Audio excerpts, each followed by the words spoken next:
Let's talk about Jeff for a minute, and then we'll shift to you. So you grew up in the South Bronx, wrote a great book. You've probably read it, Fist, Stick, Knife, Gun. Talk about Harlem before the Harlem Children's Zone. Well, people ask why I ended up coming up with this strategy, and Harlem was a place that people use to describe all that's wrong in the black community in America. They would say, well, Harlem. If you looked, our kids had the worst outcomes. More of the kids were going to jails and prisons. Less of them were graduating high school. Few kids were going to college. These young people lived in a community that was literally falling down. Stan and I would walk around Harlem, and every third building was abandoned. More Jeff than me. He stuck out a little bit more than I did in Harlem, but I was kind of scared walking around back then. but the thing, it's really unimaginable the conditions these young people lived in, and it reminded me of the conditions I grew up in the South Bronx, where it looked like no one gave a damn, right? You would think anyone who cared would not let kids grow up in places that you could look at and tell this was a terrible neighborhood. We thought that this was involved more than just trying to get kids an education, that the community was crumbling around them, and we had to fix it up. We had to create block association, tenant associations. We had to start with kids at birth and help their parents learn about all of the brain science that was coming out. How do you translate information to people who want to do the best by their kids, but no one's ever told them what to do? So we decided that there was no area that we could leave. If we work with kids until they're 4 and you send them to a lousy school, guess what happens? All of that hard work goes down the drain. If you work with them through elementary school and send them to a middle school, 2 years later the kids look like all the other kids who were failing. Even when we sent our kids off to college, they ended up dropping out of college in record numbers. And so we created this pipeline, and the idea was to really stick with these kids through the pipeline, get them through college so they could come in and get jobs. And it was not just education, it's arts and culture and sports and all of the stuff that we think that allows young people to be successful. Now, one of the things that we do is somewhat controversial, is that we insist that college graduation is the goal that we have for our kids. And some people say, well, don't you believe in vocational education? I do. How about kids joining fire, police, great jobs? I believe in that. But I believe part of the challenge we have in our community is that we have had very low expectations for these kids. And so we believe in college. And I always tell folk, whenever you're faced with an issue like this and you don't know what the right answer is, it's somewhat controversial. I haven't said this in front of Stan, but I tell this in front of all the rest of the country, so I might as well say it here. I tell folks, when you don't know what to do what rich people do. Right? I know it's controversial. I know it's controversial, but that's what I tell people, right? It seems to be working for them pretty good, right? So part of my, I have to raise a lot of money in the zone, and Stan and I, even though I've tried to spend up all of Stan's money, we still have to raise more money than that. That means I have to be around a lot of rich people because they have the money. I tried to raise money from poor people. It didn't work. I'm just saying it didn't work so well. So, but you notice this interesting thing. People who have money only have one expectation for their children. Their children are going to college. It's what college they're going to. This one's going to USC. This one's going to go to Notre Dame. Never have I seen people with money who've had 3 kids and say, okay, you're USC, you're Notre Dame, but you, I think, hairdresser school, right? I've never seen it. All of their kids go to college, and I'm looking at my kids and I'm saying, why shouldn't we have the same expectation for these kids? What if you decided that every kid was going to get this message, that we value you so much, that we think you have so much potential, that we're going to treat you as if you're our own kids and make sure you go to college? So we started out with a few kids. Now we have a bunch of kids in college, and we think that that is part of the new American dream, that what we're doing in Harlem we think needs to happen all over the country in places where kids have failed. So that is what got me into the Harlem Children's Zone and our strategy.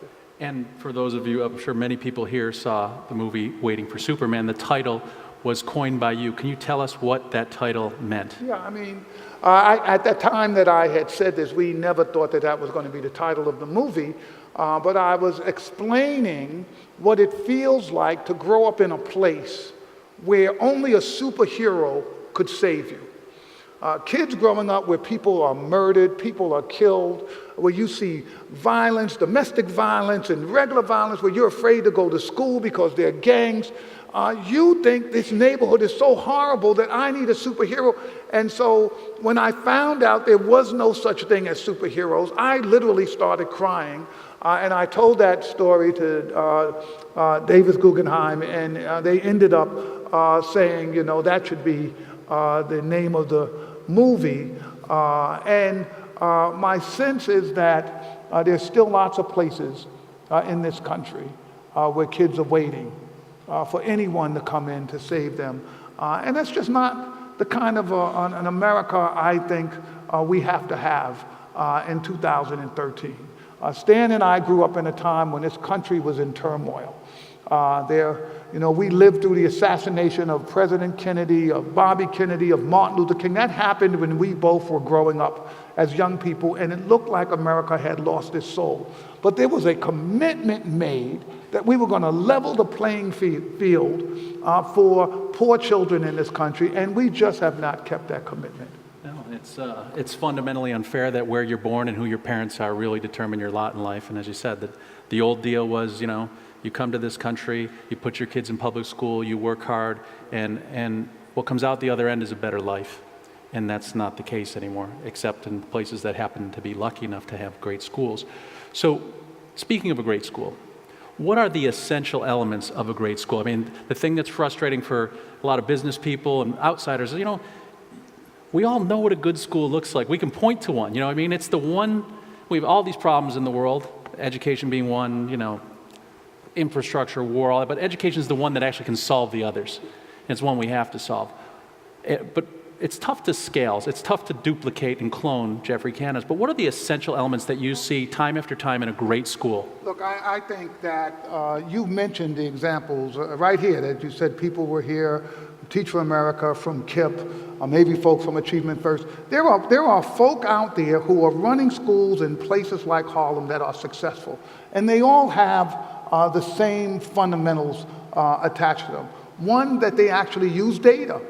It seems sort of crazy. In my business, people are having a debate about whether or not we should collect data on whether or not teachers can teach and children are learning. It's the craziest thing you'd ever, in no other business would you allow even the thought that you wouldn't collect data, right? It's like, I don't care what you make, you sell cookies, right? You say, well, is anybody buying the cookies? Well, I don't know. Right? We didn't count. We don't think that that's important. We don't think it's right to count the cookies. Imagine how the cookies are going to feel if you count them. I mean, it's just crazy, right? I mean, it's just crazy, but yet we have kids failing, and no one is willing to say, in this classroom, same kind of kids are learning. In this classroom, kids are failing. Why? We don't want to know. That's a crazy business model, and it's not that we haven't figured out. It takes data. It takes trained professionals. In our country, we get teachers from the bottom third. In Scandinavia, they get them from the top third. If you have really smart people teaching kids complicated things, they're probably going to learn better than if you don't. That is not, you don't have to get a PhD from the School of Education to figure that out, right? That's just basic stuff. We have denied science in our business. One of the things came out when I was graduating ed school in '75, kids in communities like Harlem, if you see where they end up in June and where they start in September, you see this melt. It's significant. They're losing all of this ground. That came out in '75, and every 5 or 10 years we proved the same thing. So here's the issue. Kids lose ground in the summertime. Now, all of you all don't have PhDs in education, but I bet you might have one thing might occur to you that you might do if you face this problem. right? I don't want to stress you. I know it's a tough thing to think about, but if kids are losing time over the summer, you might come out with one idea, right? How is it no place in America has decided they're going to run school for kids in the summertime? No place. So who cares what the science says? People have a system that they don't want to change, and it's the adults that don't want to change it. So part of the challenge we have in our business, right, is that we've got to take the science of what works. And people have to stand back and let children be first and the adults. So yes, people in my school, yeah, they have to work July, right? But say, well, that's terrible. Most people have to work July. I know, it's just, people say he's a cruel guy, he's doing these things. I think the profession, we have to treat teachers and educators like professionals and say, we're holding you to a set of standards, right? And you've got to meet those standards, right? Or else you can't be there. Here's a controversial thing I say. People think it's controversial. Stan and I don't think it's necessarily controversial. If you're a teacher and you cannot teach, we think you should get another job. Now people, right. Some of you are clapping, but someone's tweeting out, there he goes, beating up on teachers. So what people have decided, right, because I say this, because I believe teaching's a tough profession. You need real professionals. The problem is that folks have decided to say, I'm against teachers, right? Because I didn't say if you're mediocre, right? I said if you're lousy, right? Now, if that's what sense does that make, right? So if barbers were lousy and I said you should get another, they say, oh, he hates barbers, right? It doesn't make any sense. Only in education, right, do they use this so that you get no change, no innovation. And part of the thing I think we need in our schools, we need to have innovation, and some of it's going to fail. Every time something fails, they say, see, I told you, got lousy charter schools. Yeah, sometimes things fail. But you know what? In any other business, things fail. Someone talked me into getting a Palm Pilot. They said, Jeff, if you get this thing, it's the latest invention. It didn't turn out so well. I don't think anyone stopped innovating in technology because something failed. Only in education do they terrorize you. They do. To say failure, you're so afraid of failure that you won't try anything except what you're doing is failing. That doesn't make any sense, and I think we've got to change those kind of systems.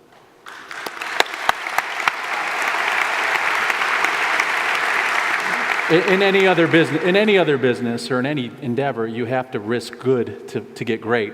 And you're saying you don't even have to risk good, you have to risk mediocre and below to get great. Let's talk about Harlem Children's Zone was started in what year?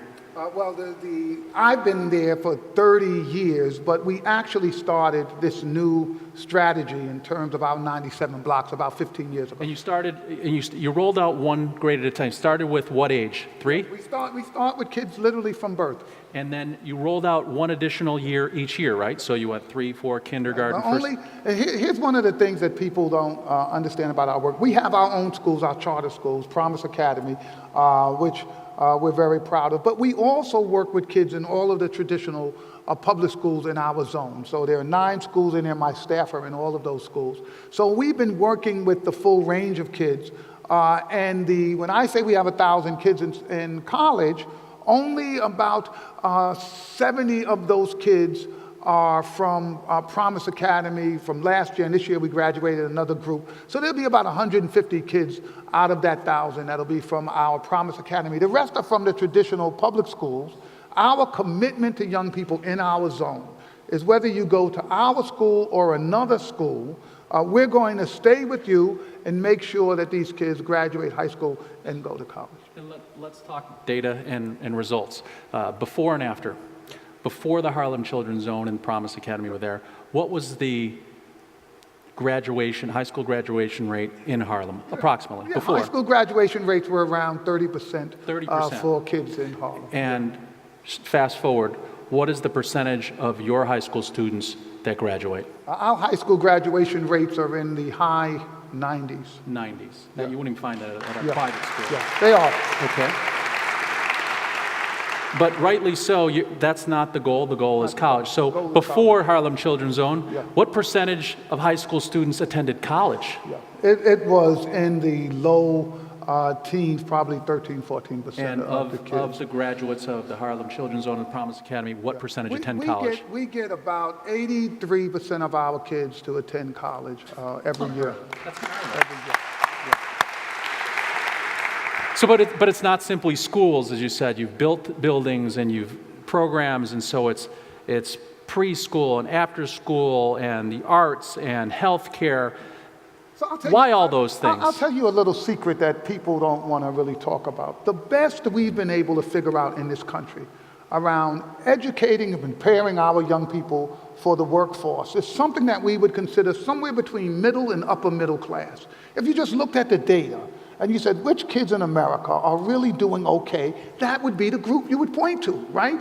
You would say, yes, they don't have to be the wealthiest kids, but they need these basic standards. That's what we've tried to create, that set of academic, social, and community supports. And folks in that group, if their kids have emotional problems, they get them counselors. If they have health problems, they have decent health care. They make sure their kids get proper exercise and nutrition. They make sure that the parents have supports. If someone has a drug problem or something else, they actually go and get help for that. So we've tried to replicate that for poor kids. Now, people get really excised over this issue that you're doing all of those things for those poor kids. But I'm saying, but that's what you do for your kids. It's nothing extraordinary. This is not the ceiling. It's the floor of what kids need. Middle class folks don't say, just because we have decent health care, counseling, my schools are good, or my kids are going to be cool, I don't have to do nothing. They are worried. They are in there every day trying to make sure their kids have every advantage. We think that we've got to do the same thing for poor kids in America. And people have argued that you can't afford it. So here's one of the challenges that we face. I tell people, say, how much does it cost? You get these kids, you stay with them from birth to I say it averages about $5,000 a year per child.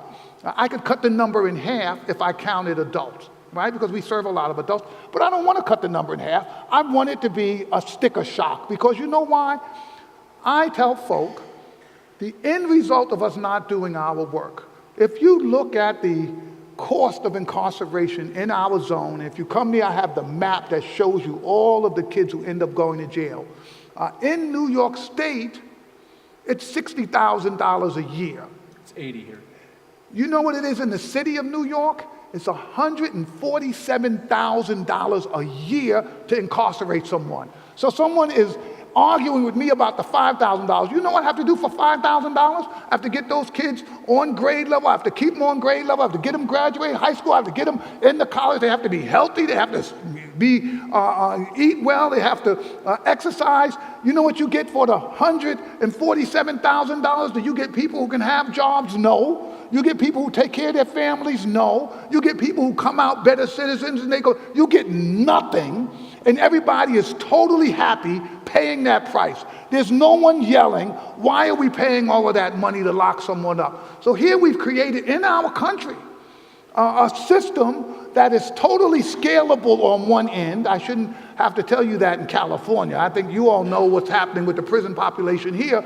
And people are arguing about the pennies that we're spending on these kids trying to save their lives. And this gets back to this issue of equity and what will happen if we don't protect these investments. If we don't go after the entitlements, they're going to slaughter all of the supports for these poor kids. There's going to be even less for them. Yes. Let's talk about this friendship. Both of you went to this small school, Bowdoin College, but you didn't know each other in college, correct? No, we didn't. You're going to tell me who's older, I know that, right? Usually there's a comment. So you were there a couple years beforehand, but both from Bowdoin College. Before we shift gears to Stan, can you talk about how this friendship began and what Stan has meant to the Harlem Children's Zone as a partner? Well, yeah, I met Stan. He was on the board of the Robin Hood Foundation, and they visited us in Harlem. And the school that we went to, we both loved the school. We're both very fond of the school. And he was just intrigued that there was a group, me and two other guys who went to Bowdoin, African Americans, and we were doing something significant in the Harlem community. You know, Stan is a kind of guy that is, he's a numbers kind of guy, and he really wanted to make a difference, and he felt like he saw something at the Harlem Children's Zone that he felt could make a difference. And we never thought that we would have an impact on the whole nation. That wasn't, we didn't think the president was going to replicate it. We just thought that we could change what America feels like for a few thousand kids in Harlem. We didn't know one another very well. We had different political views and Still do. I'm trying got him, though. I'm trying to avoid that whole issue, but you'll probably hear some of that before the night is out. But the question is, for I think both of us, could we really make a difference? I was a little concerned that someone who did not come from an environment like the one I grew up in, whether or not they were going to stay the course. You have no idea how aggressive the growth has been in the Harlem Children's Zone, and there would have been no way that I could have done it without Stan. No one else would have taken a bet like that on an idea, never assuming anybody would care or hear about it or know anything about it. We both love this country, we love our city, and we love those kids in Harlem. There was no reason for me to suspect a guy like Stan would love kids from Harlem. It doesn't. In my growing up, that was never something that you would sort of just assume a guy working on Wall Street would care that much for the kids. But you know what? It's not just his wallet. His home is opened up for our kids. All of my kids know Mr. Stan, and they all want to go to Mr. Stan's house. And this I wanna idea, go to Mr. Stan's right? house. Because a lot of people want to go to Mr. Stan's house. Which one? As he would say, which one? The kids, I get a kick out of it because when the kids come, they always ask me, Mr. Cannon, this your house? I'm like, no, this is not my house. My house does not look like this. But you know what? If you want kids to really understand the promise of them, kids who have not a clue what it means, right, to really make it because they've not seen that vision, they've not been to places where everybody is striving to make it a better world. I think the exposure that Stan and my other board members have given these kids helps change their lives. So it's been an interesting relationship. It's decades in the making, and there's a lot more time that I think we're going to be together. David, I remember that day like it was yesterday, because I was riding at Robin Hood. We used to have our board meetings on site with the grantees, and I was riding up with the executive director, and he said that the guy who ran this place we're going to went to Bowdoin. Jeff said it resonated with me that there were 3 African Americans who went to Bowdoin. I could give a damn that they went to Bowdoin. What struck me at the time, because we're talking 1993, is I walked up this set of stairs. It was like 4 sets of them, and there were 4 black men. And Robin Hood, we had a lot of not-for-profits, but most of the not-for-profits were run by women. And a big problem in the African-American community in Harlem is dysfunctional families, and there are not a lot of fathers around. And to see 4 African-American men doing the good fight, I remember I went back, either we didn't have Google back then or I hadn't discovered it yet. You can figure out which it might have been. But I went back and there was an article on you in Time magazine. And specifically, he had a 3rd-degree black belt, and a couple of kids in County Cullen had some drugs or something, and this maniac went into the apartment, and this is back when Harlem was different, practically tore down the door and got the kids and the parents, and basically very tough love, we'll leave it at that. And, it's funny because they were just 4 guys and Jeff, but I knew I had a winner. I knew I had to back this guy, and you fast forward 5 or 6 years ago, we're doing all the after-school stuff that was at Reedland. He walks in one day and he says, he's got this idea, we're going to carve out 100 square blocks in Harlem and change the community. I said, well, it's great. And then he says, now for the bad news. Our budget, which is like $1 million or $2 million, it's now going to go to $7 million. I said, that's okay, but if we do phase 3, it's going to be $64 million. And I'm going like, Jesus Christ, and this is the late 90s, and I'm already seeing that the tech thing is a problem, and I'm like trying to figure out how to make a profit off everybody else's misery. Some business guys in here. And now I figure out the misery's about to be mine. But it shows you my belief in this man, because there's not another human being I've met, and I'm sure I won't meet one, who I wouldn't have followed, and I said, let's go. But one thing, we had a board that they weren't really good on the money side, and I said, there's only one condition. You got to fire the whole board and make me chairman, and I'll pick a new board.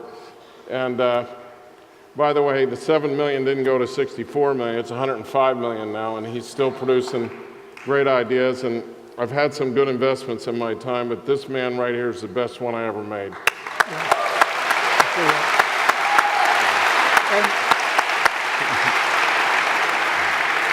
And so this is a life lesson for you students.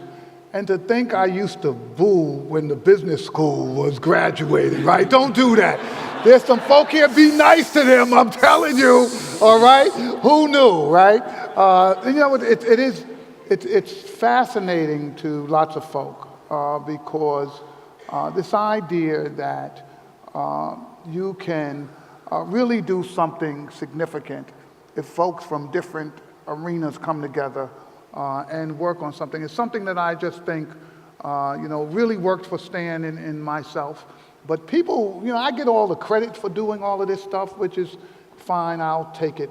But the truth of the matter is, had there not been Stan, this would have never happened. Well, you heard the numbers. When we told people those numbers, people even thought Stan was crazy, right? That's not just getting there. That's every single year. You have to build something that's going to raise $100 million every single year. And in Harlem, of all places, people never spend that kind of money in places like Harlem. That's not heard of. I don't know any other place. We have Jewish people on the Upper East Side, though, okay? So. Who thought they wanted to come in and work with us. No, we're going to fund you. We don't get our money from Harlem. Did you think we got our money from Harlem? No, he's kidding. He's giving me a hard time now, so just so you all know.